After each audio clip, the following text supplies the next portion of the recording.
Okay, in this lecture we're going to examine something that you may never even have heard of.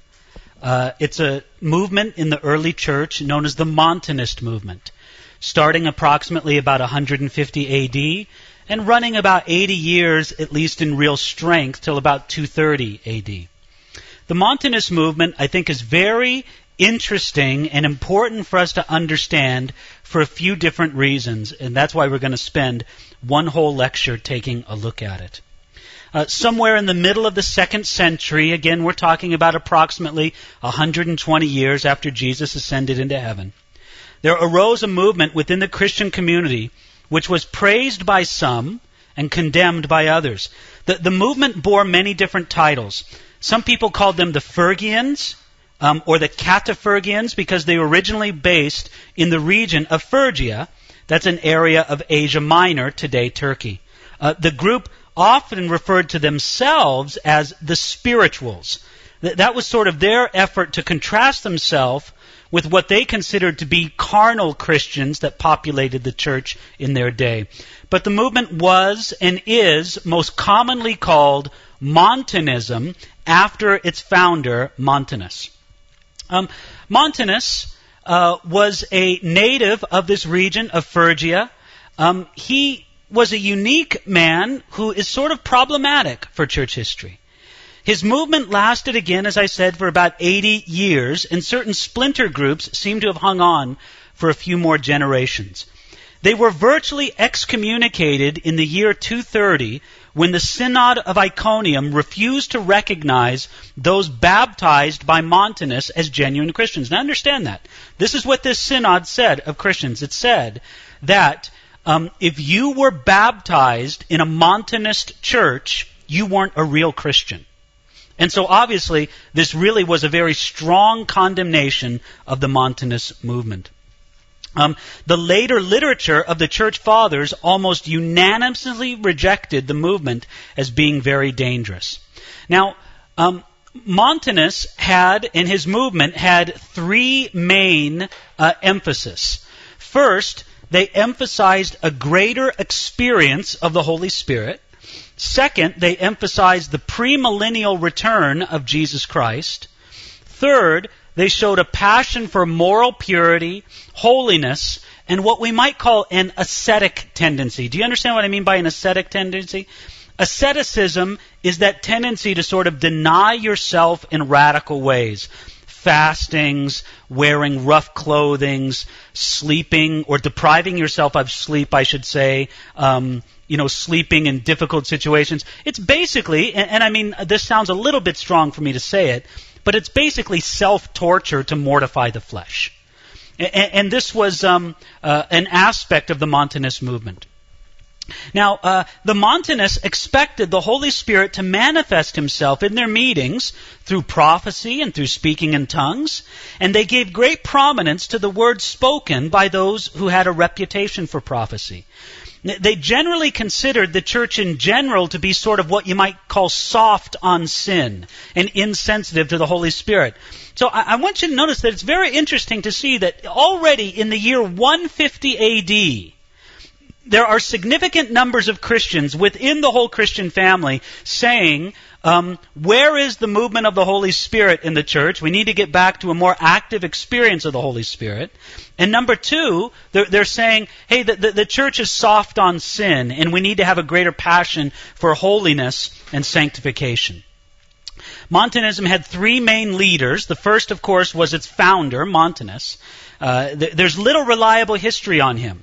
Generations later, Montanist opponents alleged that he was a former pagan priest who had merely Christianized pagan ecstasies under the guise of the Holy Spirit's work. Additionally, some of these ancient histories, and again, I don't really regard them as reliable myself, they say that Montanus had committed suicide in the same manner as Judas. These allegations have no additional or especially contemporary substantiation. What I'm trying to get at is nobody was saying at the time Montanus died that he committed suicide. 2 or 3 generations later, several of his critics said that of him. But I think that you have to be careful to see what critics say about people because they don't always tell the truth. And I think this was the case somewhat in Montanism. The other two leaders of the Montanus movement were women, actually. A woman named Priscilla and another woman named Maximilla. These women, along with Montanus, formed what you might call the prophetic core of Montanism. Now, in an act of renunciation, which we would regard to be unbiblical, these women forsook their husbands and their families and gave themselves as what was known as recommitted virgins to the prophetic ministry. This was not as uncommon as you would think in those days.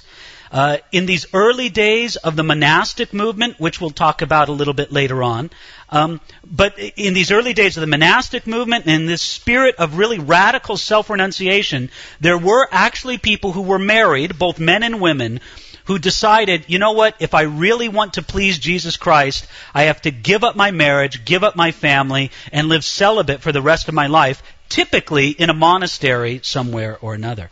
Well, this is sort of the track that these two women, Priscilla and Maximilla, followed.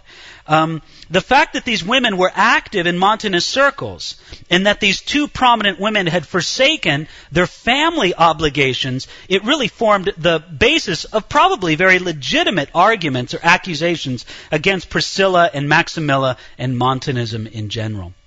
Montanism grew very rapidly through the region of Asia Minor. Let's remember, Asia Minor was the area that contained many important churches that were founded by Paul, such as Ephesus and the congregations of Galatia. Later on, Montanism found very fertile soil in North Africa. And in North Africa, Montanism gained its most famous adherent and spokesman in the person of Tertullian. Now, I have to say, from my understanding of church history and from my reading of Tertullian, this was a stand-up guy, so to speak. This was a man who knew his stuff and was really committed to Jesus Christ. It is largely because of Tertullian's understanding and appreciation of Montanism that I think that many of the things that the critics said about Montanism is not true. Because Tertullian doesn't seem to be a fool. And yet he was a part of this movement and in his later years vigorously defended it. The two other prominent figures in Montanism also hailed from North Africa. These were two women who were notable martyrs. Their names were Perpetua and Felicitas. The ancient writing, The Passion of Perpetua, you should look that up sometime. Google it. I bet you can find it on the internet. It's a very moving account of the suffering of these women and their eventual death for Jesus Christ. Now, though Montanism was roundly rejected by the church in general in the first part of the 3rd century, in its early days it was received very warmly by many. The confessors of Vienna and Lyon in the year 177 wrote to the Montanists in Asia Minor and the Bishop of Rome, and they asked them all not to quench the moving of the Holy Spirit that was taking place among the Montanists. Late in the 2nd century, Montanism almost won the official support of Eleutherius, or perhaps a successor Victor, that is, these bishops of Rome, and he initially received the movement very warmly. So what was it about the Montanists that was so controversial in practice? And again, listen carefully, because I think there's very important lessons for us to learn about the Montanist movement. The Montanists were originally not a departure from the faith, as Phyllis Schaff says.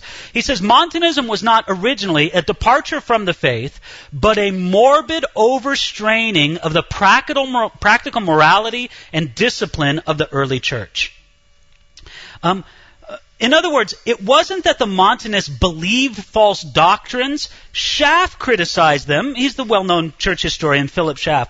Schaff criticized them because he believed that they were legalistic, especially in this sense of self-mortification, right? Again, these practices that essentially amount to self-torture in the name of denying yourself. Now, but before you think that that's so radical, self-torture, how can you say such a thing? But wouldn't you say that actually fasting is a form of self-torture? It is, right? I mean, you're denying yourself for self-discipline and for the glory of Jesus Christ and to seek the Lord. Well, people applied that same principle of fasting towards several other practices,